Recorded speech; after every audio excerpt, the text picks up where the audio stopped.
اس کا ہتھیار نیریٹو ہے, اس کا ہتھیار بیانیہ ہے, اور جس کا پورا فائدہ ہمارا دشمن اٹھا رہا ہے. اور ابھی ہم نے دیکھا اسلام آباد میں ایک بڑا انفارچونیٹ انسیڈنٹ ہوا جو ہماری عبادت گاہوں کو نہیں بخشتے. اس طرح کے ظالم اور خطرناک دشمن کا ہمیں سامنا ہے جس نے ہمیں انٹرنلی بھی ڈیوائیڈ کیا. اور جب تک ہماری رہنماؤں میں سے کچھ لوگ یہ کہتے رہیں گے کہ دہشت گرد ہمارے بھائی ہیں, ان کے لیے نہ صرف دروازے کھولیں بلکہ ان کے دفتر کھولیں یہاں پر. اب ہمیں کوئی سخت فیصلہ بطور قوم کرنا پڑے گا, اور وہ یہ ہے کہ بلیک کو بلیک کہنا پڑے گا, وائٹ کو وائٹ کہنا پڑے گا. ہمارے دماغ میں کوئی گرے ایریا نہیں ہونا, ان کو اڑا کے رکھ دینا چاہیے. اور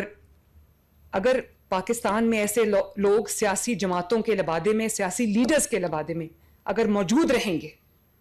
تو یہ ہمارے جوان شہید ہوتے رہیں گے. آپ کے پاس لاکھ وجوہات ہوں, لاکھ, کوئی کہہ سکتا ہے ڈیولپمنٹ میں کمی ہے, کوئی یہ کہہ سکتا ہے ہمارا حق ہمیں نہیں مل رہا, لیکن جو اپنے ملک کے خلاف ہتھیار اٹھاتا ہے, جو اپنی اسٹیٹ کے خلاف ہتھیار اٹھاتا ہے, وہ ہمارا دوست نہیں ہے, وہ ہمارا دشمن ہے. بیرسٹر عقیل ملک اس وقت راولپنڈی میں تقریب سے خطاب کر رہے ہیں. ایک بلج ہے 68-69%, اس کو خود مختار اور خود اپنے پیروں پہ وہ خود کفیل بنے اور ملک کی بھی خدمت کر سکیں, اور اپنے لیے بھی, اپنے کاروبار وغیرہ میں بھی تمام تر جو پروگریس کرنا ہوتا ہے اس حوالے سے وہ بھی وہ کر سکیں. آخر میں صرف اتنا ہی کہوں گا کہ جو انیشیٹیوز آج میں نے یہاں پہ دیکھے,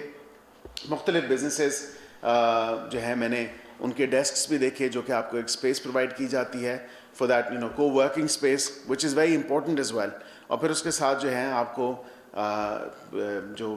فراہم کیے گئے ہیں انہی پریمیسز پہ کہ آپ اپنی میٹنگز بھی کنڈکٹ کر سکیں, اور اس کے ساتھ ساتھ آپ کا جو نیا کوہورٹ آنے والا ہے اس کے بارے میں بھی مجھے بتایا گیا. تو یہ تمام تر وہ چیزیں ہیں جو اس وقت کی اور حالات حاضرہ کی ضرورت ہیں.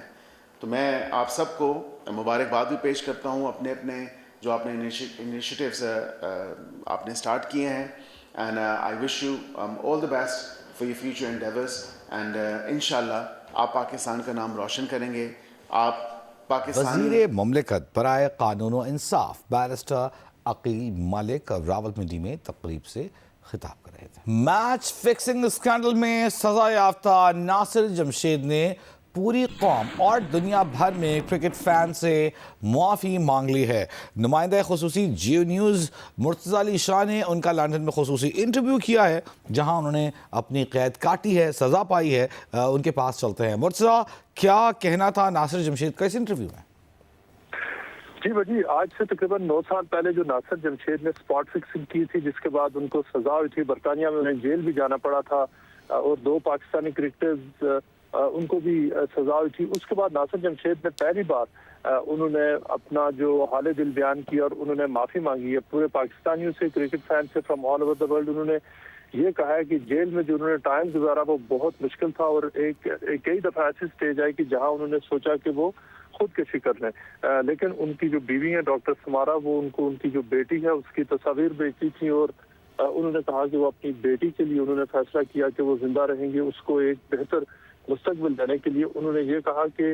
جب انہوں نے اسپاٹ فکسنگ کی تھی تو وہ ایکچولی انہوں نے, ان کی فیملی اس وقت اور خاص طور پر والد ایک مشکل ٹائم سے گزر رہے تھے. ان کو برین ایوریج ہوا ہوا تھا, ان کے پاس علاج کے پیسے نہیں تھے, اور وہ اپنے والد کے ٹریٹمنٹ کے لیے انہوں نے جو پیسے ان کو ارجنٹلی چاہیے تھے, اور انہوں نے جو میچ فکسنگ کی. اور برمنگھم میں جس شخص سے ان کی ملاقات ہوئی ان کو یہ نہیں پتا تھا کہ وہ ایکچولی ایک انڈر کور نیشنل کرائم ایجنسی کا وہ ڈیٹیکٹو تھا, وہ ایک جاسوس تھا جو ان کی خفیہ مانیٹرنگ کر رہا تھا. انہوں نے یہ کہا کہ ان کے ساتھ جو یوسف انور تھے وہ اب تسلیم کرتے ہیں کہ انہوں نے یوسف انور کے ساتھ مل کر یہ سازش کی جس میں شرجیل خان اور خالد لطیف ان کو انہوں نے اسپاٹ فکسنگ پر آمادہ کیا. انہوں نے کولیبوریشن کی ان کے ساتھ, اور انہوں نے پی ایس ایل کے جو میچز تھے اس میں انہوں نے اسپاٹ فکسنگ کے لیے اگری کیا تھا. ناصر جمشید نے یہ کہا ہے کہ ان کے جو 10 سال پاکستان کرکٹ بورڈ نے ان کو بین لگایا تھا اس میں سے اب صرف 1 سال باقی بچا ہے, اور وہ بہت وہ ریگریٹ کرتے ہیں کہ انہوں نے جو ایکشنز لیے تھے. وہ کہتے ہیں کہ ان کی زندگی تباہ کر رہے کہ یہ صرف 1 سال بچ گیا ہے, اور وہ انہوں نے اپیل کی ہے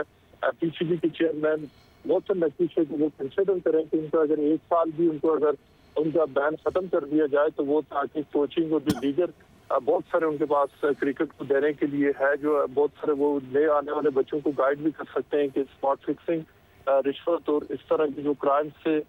دور رہنا کیوں ضروری ہے، اور یہ کہ وہ ایک لیونگ ایگزامپل ہے کہ اگر آپ اچھے کرکٹر ہیں، اچھا مستقبل ہے، لیکن اگر آپ غلط کام پر چلیں گے تو اس کے نتائج کیا ہوں گے۔ جی بہت شکریہ مرزا علی شاہ۔